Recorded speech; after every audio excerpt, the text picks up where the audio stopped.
welcome to our pulpit today Dr. Cornell Menking, who will be our guest speaker, sharing his life experience, his spiritual journey, and his work with international students at the university. He's also an adjunct professor teaching global perspectives in culture. Dr. Menking was raised in the Baha'i faith. He has been a professor and senior administrator at both U.S. and Latin American universities for 25 plus years, and has lived in Sierra Leone while in the Peace Corps, plus Russia and Ecuador. Received his PhD in education from the University of New Mexico. And the title of his message today is Identity and Worldview with a Focus on Race.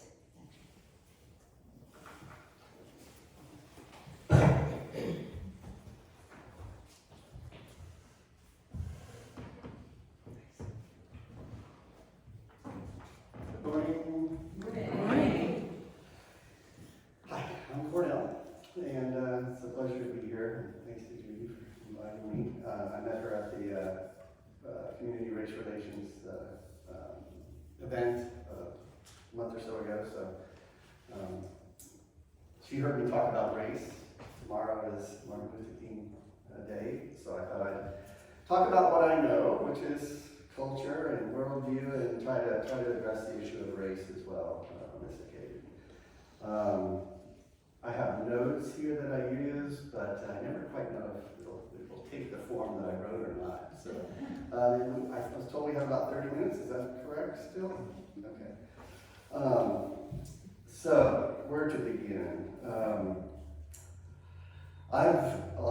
It's going to be a personal kind of message, which I was also asked to sort of share my journey.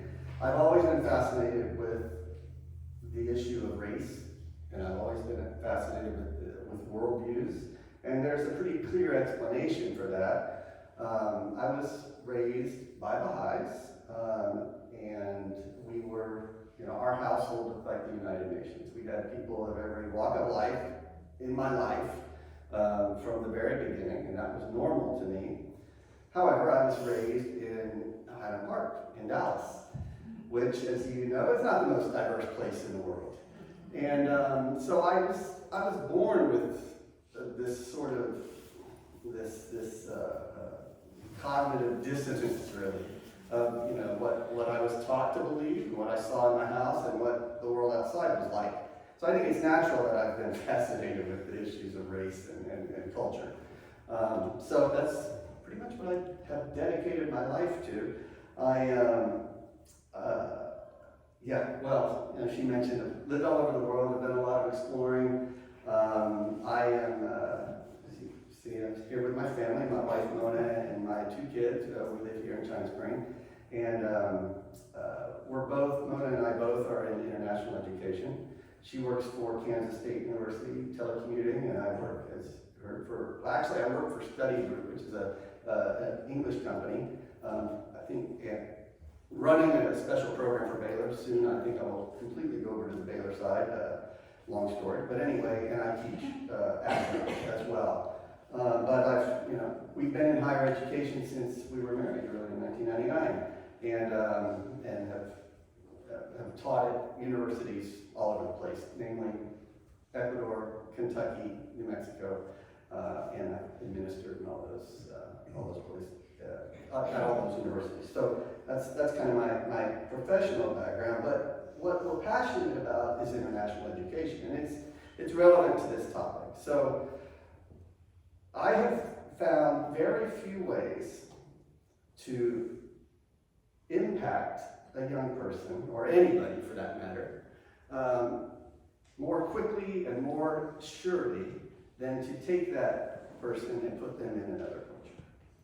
When you find yourself in another culture, all of your assumptions are naturally challenged. Everything you've known and believed is up for debate once up for questioning once you step into that other environment. All of a sudden, everything you thought was true, everything you assumed was normal, is up for being challenged. I know that firsthand. And so my wife and I have devoted our careers to that. She's also extremely international, born in Iran, raised in the UK and Ecuador, married a gringo like me, and our whole life is an intercultural experience. But we really love giving young people the opportunity to step outside their comfort zone. And the class I teach at Baylor explicitly does that. And I have to say, I've never explicitly taught culture like I teach at Baylor. And I have to say, it's bringing together all the things that I've taught in the past and combining them in a way that I just find, it's the most rewarding class I've ever taught. I've taught for about 3 years now. So I have international students, mostly, not only, in my classes, and we're exploring culture. And I warn them up front. I say this class may cause an existential crisis because we're going to talk about what you believe. This class is going to be just as much about what you believe as what other people believe. And I've got a quote here. I noticed your newsletter's the frog. Did I get that right? Mm-hmm. Well, that's just perfect because this quote, I could have sworn I pasted it in here, although I pretty much got it memorized. I have this quote that I pasted it in here. But anyway, I have this quote that I call the theme of my class. Here it is. How shall I talk of the sea to the frog if it has never left his pond? How shall I talk of the frost to the bird of the summer land if it has never left the land of its birth? How shall I talk of life with the sage if he's a prisoner of his own doctrine? I just love this quote. My students probably get sick of it. I just refer to it as the frog quote frequently. But I love it for, well, the obvious message, but also I like how it goes with degrees. First it talks of, the sea and the pond, so the place. And then it talks of, the concept of frost in the summerland, but then it gets down to the real issue, the issue of wisdom and knowledge, the sage, and being a prisoner to his own doctrine. So it just gets deeper with each line. And that's kind of the message today, is being prisoners of our own doctrine. And really, the ultimate question is, where does that come from? How do we end up prisoners of our own doctrine? And if I had to say one word, if I answer that in one word, it's culture. So naturally, that leads to the question of what is culture? Culture it's like the air we breathe, right? It's everything we know. It's everything we've been taught to believe. It's our worldview. If you're never exposed to other worldviews, it's natural that you think that's the only worldview. And so if you occasionally come in contact with another worldview, you're just going to say, they're wrong, they're crazy, I don't understand them. And another idea that I've come to understand and struggle with and come to understand a little more is the textbook I use the textbook I use is very objective and tries not to be judgmental. But there's one place where it really kind of it sort of takes a stand, and it says that stereotype and prejudice are the result of lazy and or misguided behavior. And I was like, oh wow, the textbook's taken a position, right? It's lazy, and so I sort of pondered that for a couple semesters actually. What's the real message there? It's lazy. So and I came to peace with that in the sense that it's not lazy as a judgment itself. It's lazy in the way that ignorance is really kind of laziness. It's not our fault. To be ignorant means lack of opportunity, lack of education, correct? So the effort to understand others takes exactly that, effort. It doesn't just happen if you're just if you just retreat to your own house or your own culture, you've got to make a little effort to understand other people. So it's easy. It's much easier to not see other worldviews.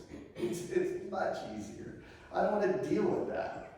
I'm comfortable in my world. I'm going to stay here. I'm not going to deal with that. It's a bit of laziness. It's a decision that we make. Everybody in this community has the opportunity to know many religions, for example. There's your church, there's other religions. There's an opportunity. If you choose not to, it's a decision. So it's a lazy behavior. It's a decision. It's a decision. So the book calls it lazy. I call it a lack of education, a lack of opportunity. I want to connect this go back to the issue of identity. I think I've done my topics a little backwards, but that's okay. So identity. Let's think about that for a second. What is it? It's who we are, correct? What am I? And what are you? What are other people? That's your identity. Identity is so fundamental to our worldview that we have trouble even kind of pondering it. It's what we think we are. To go back to culture, we're taught from the earliest days. I tell my students we're taught from the day that we're brought home from the hospital, although they quickly refuted this because it's not universal. I say, when you come home from the hospital, you come in either a pink blanket or a blue blanket. So you're immediately being taught, at least in our culture, what your gender is, right? You're either pink or blue blanket. And the point is that it's from the very earliest moments with your mother, with your family, that you begin to develop your identity. You're a little boy, boys do this. You're a girl, girls do that. Some students challenge that, say, my culture, we don't use pink and blue blankets. I thought, okay, I gotta find a good example. There's something that you do. But it is from the very, very earliest moments that we're beginning to be taught who we are and what we are, and who other people are, and what they are, and how to treat them. It's intimately tied up with that question of identity. So in my case, I'm raised in a house where they're telling me we're all flowers of one garden, branches of one tree, mankind is one. And I walk outside, and I have another reality. At the event with the race relations event, I told a story that I've told 1,000 times about when I internalized this stuff is taught. So I'm in 7th grade, 6th or 7th grade, and I'm on a triple date, right? And we're in the back seat of a giant Buick, headed for Six Flags in Dallas. And we're just just like my son here, just 3 bubbly kids having a ball, being silly.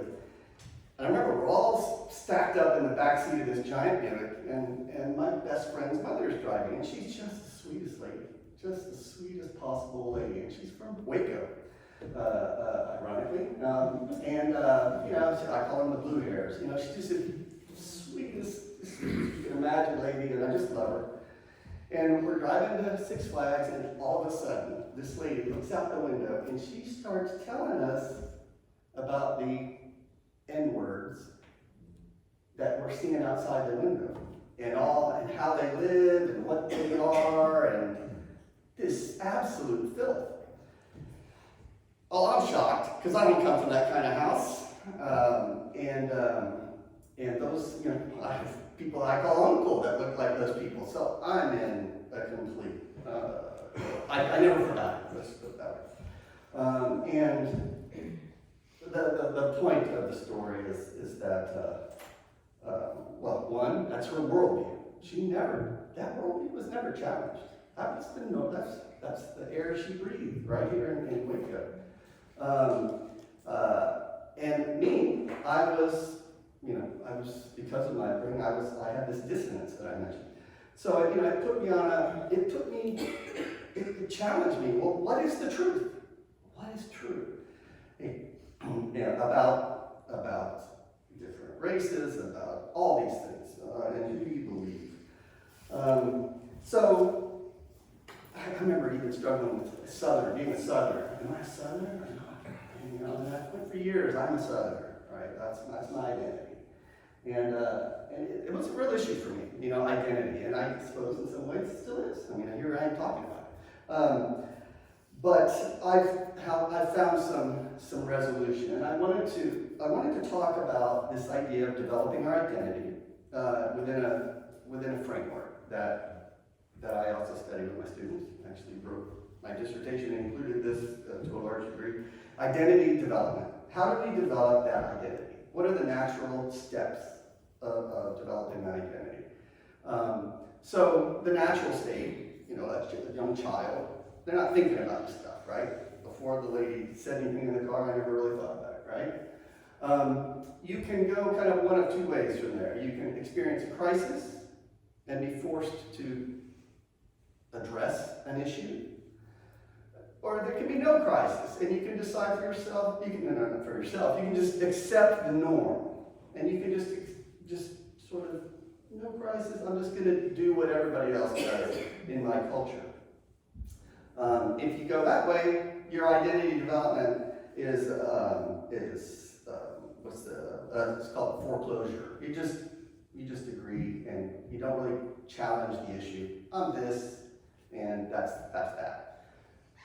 You go through a crisis, you enter a moratorium where you're saying, look, don't question me, I'm not going to decide, I'm still thinking about this question. And I'm not going to commit to any particular thing. The three big identity topics that go well with this are religion,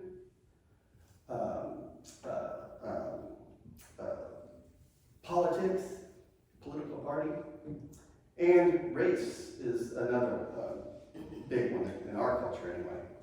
So what are my conclusions about my identity vis-a-vis these things? What's my religion? What are my politics? What's my race? And what does it mean to be my race? So you go through a crisis, you sort of say, look, I'm still thinking about it, critically thinking. And then the mature path, according to this model, is you after critical thought, you make an intelligent decision, and you achieve your identity achievement. And another author actually adds, and I really like this, another author takes that fourth stage, that identity development stage, it's actually a matrix, so that final box, and takes it one step further. Instead, there's two types of identity achievement. There's open identity achievement, where you say, this is what I believe about this particular topic, but I'm open to other worldviews or other ways still, not closed to it, and the other is closed.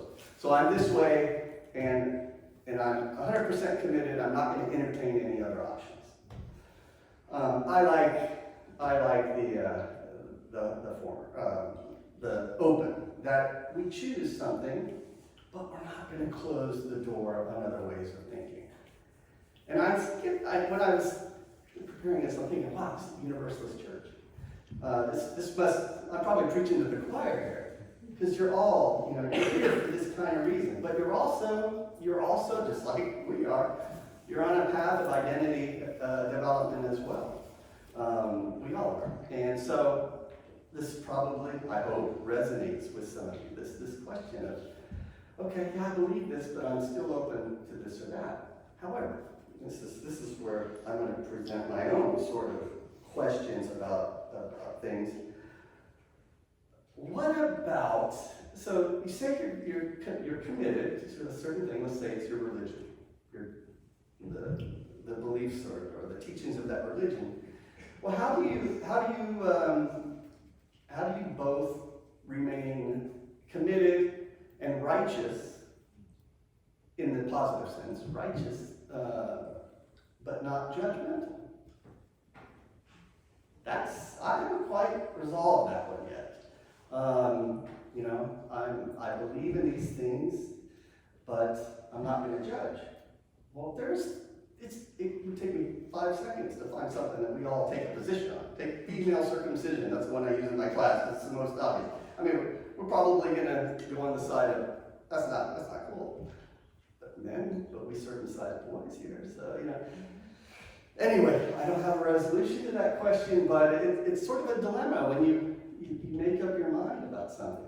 I want to go back to race, the issue of identity, achievement, and race, because there are a number of interesting theories writing about identity, achievement, and race. I'm just saying this just to spur thinking about your own development. So let's think about this in three categories: white people, black people, biracial people. How might the identity development process differ among those three people? And how might they be the same? So, we're in our context now, the US. White identity development. In my class, I would have a big discussion here, but I guess I'll just keep talking.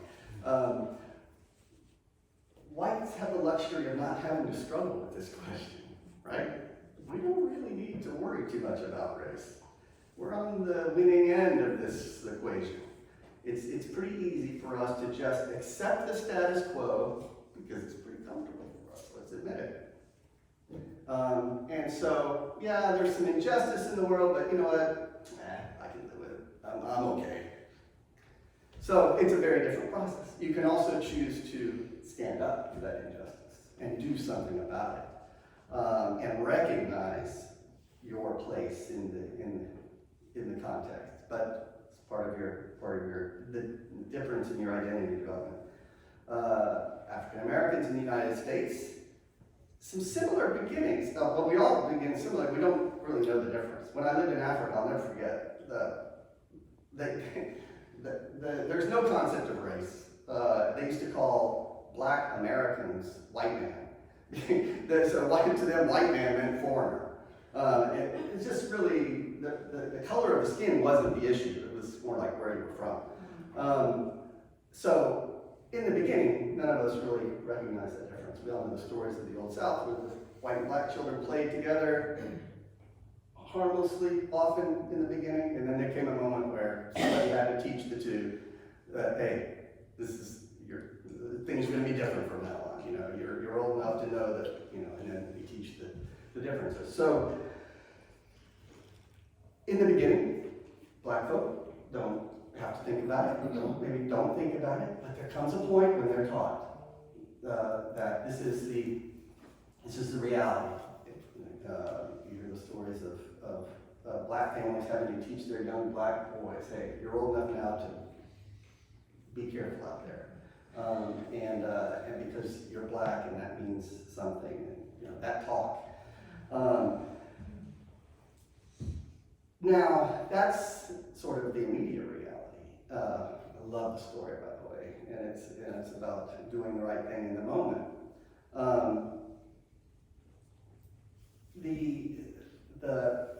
Just like in all these categories, the person has the choice of accepting the status quo or doing something about it. In the case of black folks, can accept the status quo just like the white people can, and accept things the way they are, or resist. But there's that process in the identity development for them that they have to own up to the fact that there's a racial difference and make a decision about what they're going to do with their life and the stance they're going to take. Biracial, this is where the only part I wish my kids were here, because they are biracial and they are at the age where they're thinking about that. What am I? Am I Persian? Am I brown? Am I white?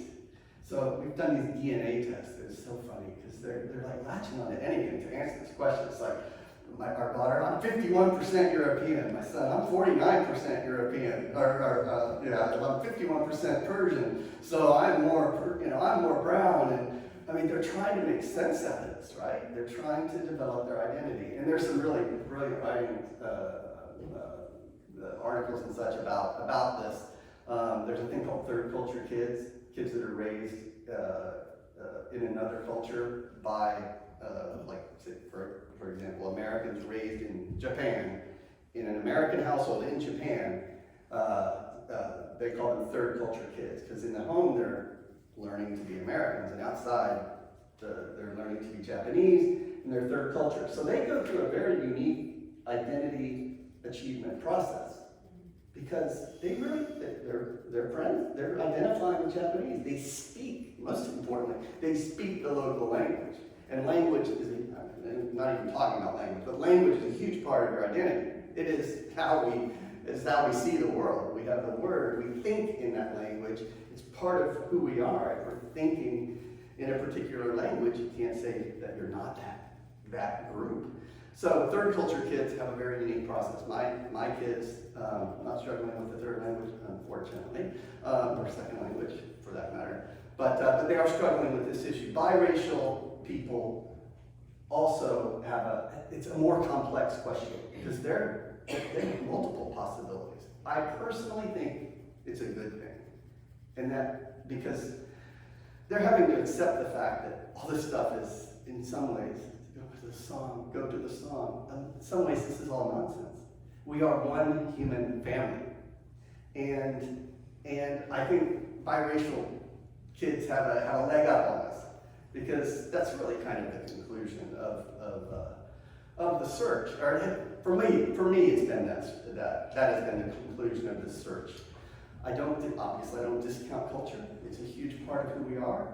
It's the air we breathe. It's the worldview. We have to understand others. It's the diversity of the human family. I love it. But on the other hand, we are one human family. And so anything that challenges that basic oneness of humanity, for me, is the line, it's the universal truth that I use. It's my measuring stick. If it goes against that, that's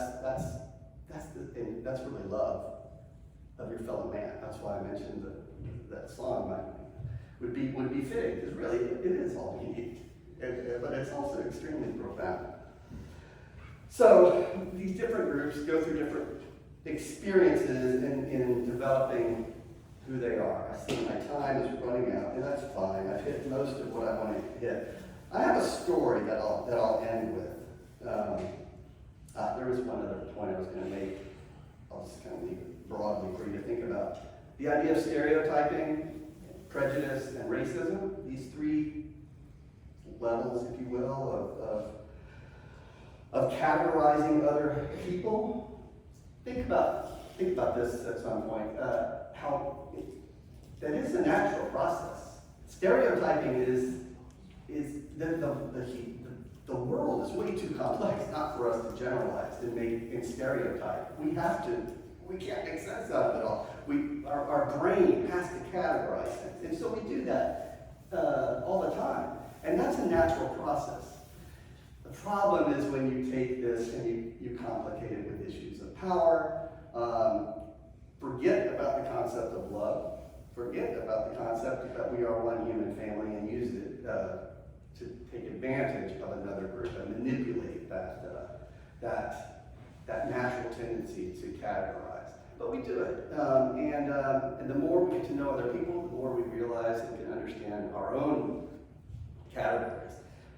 So anyway, I was going to talk about that, but I will go ahead and wrap this up with a story. Judy, a different story than the one I told. Where's Judy?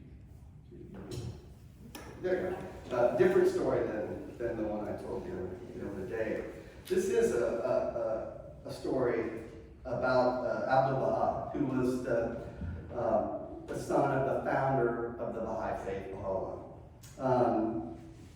When he came to the United States, and he was received all over the United States, went on a big tour where he basically taught the oneness of the human family. And there's one story it's a good example of the kind of courage that we all should have. So this was a 9-month tour around the U.S. and Canada, And this is a passage. At his talk to over 1,000 people at Howard University in Washington, D.C., in the audience was Louis Gregory, an African-American lawyer who was a leader in efforts to build race unity. He was one of the talented 10, by the way, so he was a real leader in the black community at that time. Ali Kula Khan and his wife, Mrs. Florence Khan, in 1911, following a talk, they were hosts at a dinner. He was a Persian diplomat. They had a dinner, and following a talk, Abdul-Baha had a chance to put his words into practice. His words of the oneness of the human family. He invited Louis to meet with him at the home of the Khans, and sorry, I already paraphrased some of this. Khan had planned a special luncheon in Abdul-Baha's honor. About 19 guests were invited, and some were leaders in Washington, D.C., society or politics. After the meeting with Abdul-Baha, Louis, who had not been invited to the luncheon, waited for a chance to slip out quietly. Abdul-Baha led the way to the dining room. According to tradition, the seats at the table were carefully arranged based on each person's position in society. But when everyone was seated, Abdul-Baha suddenly stood up, looked around, and said to the host, Khan, "Where's Mr. Gregory? Bring Mr. Gregory." He hadn't been given a place at the table. 1912, Washington, black man. Khan immediately went to find Louis and brought him in. Meanwhile, Abdul-Baha rearranged the place settings that had been so formally laid out. He put Louis in the place of honor at his right. Louis was the only African-American person there. By welcoming him warmly and giving him a prominent seat, Abdul-Baha demonstrated that people of all races should be treated equally. He said he was happy to have Louis there, and during lunch he spoke about the oneness of humanity. Louis later wrote that Abdul-Baha made everyone feel perfectly at ease by his genial humor, wisdom, and outpouring of love. He also said that Abdul-Baha's heart seemed to be a mysterious and boundless treasury of love.